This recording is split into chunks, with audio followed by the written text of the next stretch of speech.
Eu cresci num bairro de periferia, onde os meninos que estudavam comigo, que ia pra capoeira comigo, que jogava bola comigo, tava sempre falando das menininhas que tava beijando, do rolê que fez no fim de semana, e os caras mais velhos contando as histórias dos rolês que eles faziam, das fitas que faziam. O cara chegava e falava, pô, meti uma fita ontem, não sei o que e tal. E o cara ficava contando aquela história e a gente ali naquele meio ouvindo.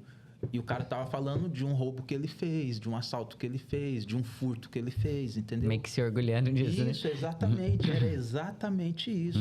Então, essa narrativa construía em nós que estava ouvindo um desejo. O que você acha que seduz um cara pra ir pra isso, cara? Você acha que é a vontade mesmo, é a sensação da droga em si, do álcool em si?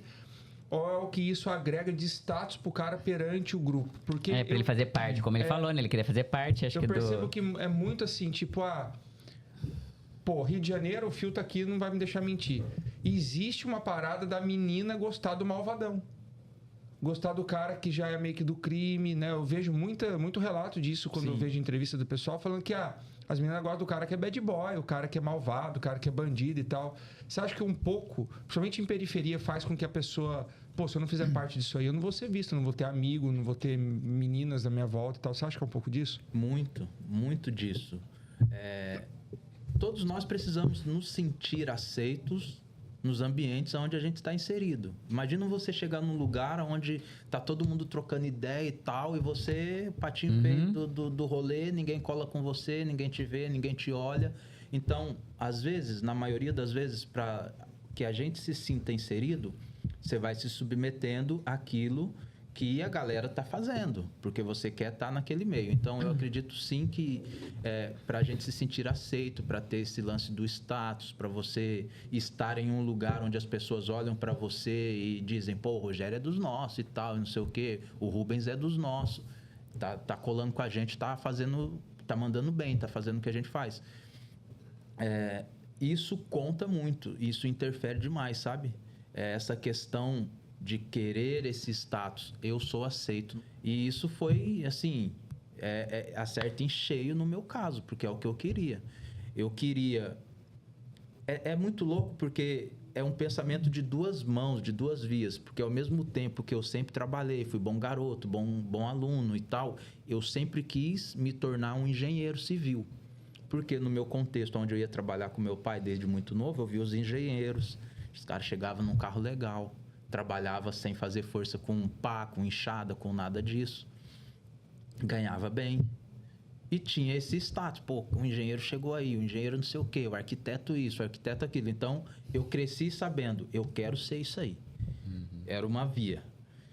Por outro lado, eu cresci num bairro de periferia, onde os meninos que estudavam comigo, que ia pra capoeira comigo, que jogava bola comigo, tava sempre falando das menininhas que tava beijando, do rolê que fez no fim de semana, e os caras mais velhos contando as histórias dos rolês que eles faziam, das fitas que faziam, numa gíria, né? Às vezes alguém não vai entender, mas o cara chegava e falava, pô, meti uma fita ontem, não sei o que e tal, e o cara ficava contando aquela história, e a gente ali naquele meio ouvindo.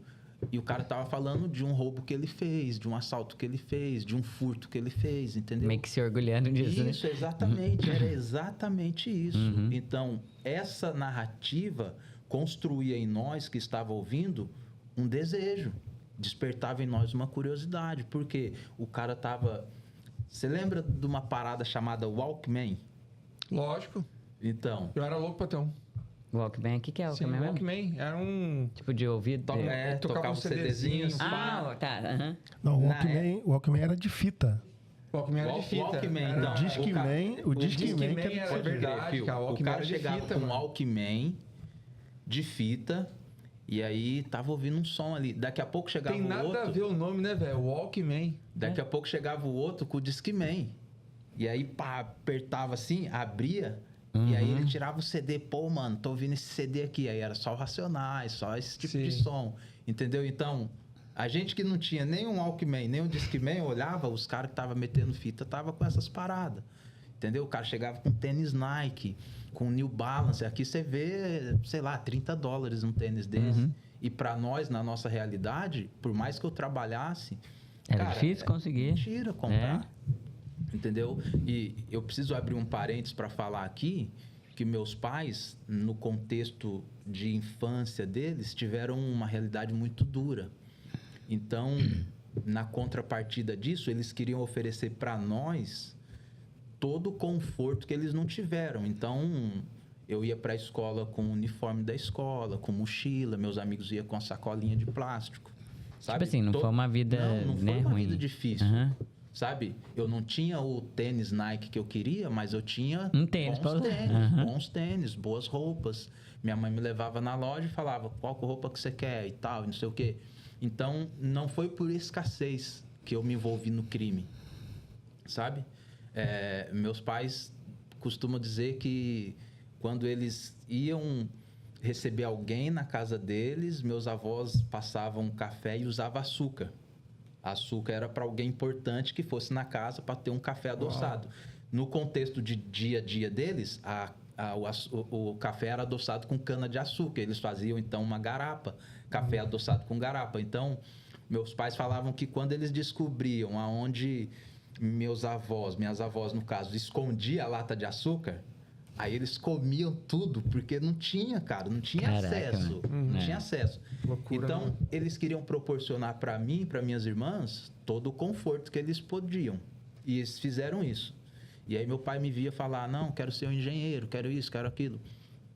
Na condição deles, eles tentou ao máximo me empurrar para esse lugar. Só que todas essas coisas que eles me ofereciam já não me seduzia mais, já não era o bastante para mim. Por quê? Porque eu estava olhando para os caras, falando de uma fita que eles fizeram, que estavam com um Discman, que estavam com um tênis, que estavam com uma parada da hora. E eles tinham o conceito na quebrada, que a gente fala, que é a gíria, né?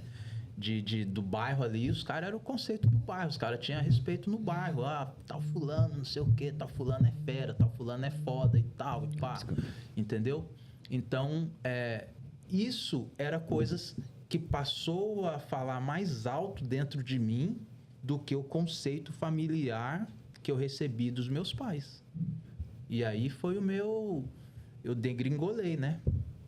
Porque eu fui um bom filho, um bom aluno, um bom aprendiz, tanto no trabalho quanto nos esportes, mas eu cheguei no pico onde eu tinha que decidir realmente, eu quero ser um engenheiro, vou voar para direcionar a minha vida para ser isso.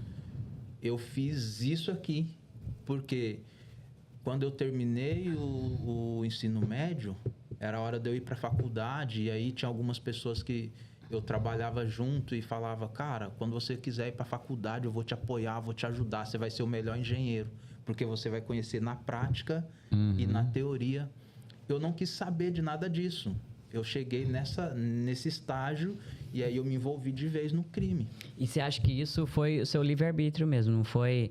O que poderia mudar, entendeu, na sua vida lá atrás? Você falar, tipo, isso aqui poderia ter mudado o que aconteceu com você, eu poderia ter ido pra faculdade, foi só você que decidiu mesmo, tipo assim... Não, foi decisão muito pessoal, assim, sabe? Você acha que foi o livre-arbítrio mesmo? Sim, que total. A gente faz a nossa vida mesmo, né? Total, apesar de ter as influências dessas pessoas externas, que era também ciclo de vida que me cercava, né? Meus amigos e tal, a decisão final era minha. Lá dentro de mim eu sabia que todas essas coisas... Era errado. Era errado. O dia que eu fumava um baseado, chegava mal em casa, eu sabia que aquilo era errado. O dia que eu fui experimentar cheirar cocaína e a brisa daquela droga era tão boa, socialmente, todo mundo tal, era bom, mas no fundo eu sabia que era errado. Existia um conceito que meus pais implantaram em mim. Temor, Te dava paz ali, né? E aí isso foi perdendo peso. Essa voz do meu interior que sabia que era errado não era forte o bastante para falar, cara, você não pode fazer isso. Você foi meio que acostumando com o que você estava vivendo. Exato, era o que eu queria. Entendeu? À medida que eu fui crescendo, me envolvendo, eu fui tendo esse respeito, esse respaldo dos amigos, esse reconhecimento do bairro. E os seus pais não perceberam que isso estava mudando o rumo? De certa forma, eles perceberam, mas demoraram para perceber por conta do duplo comportamento. Ah, tá. Porque Perto você deles, conseguia fazer perto. Eu era uma coisa, um menino de ouro.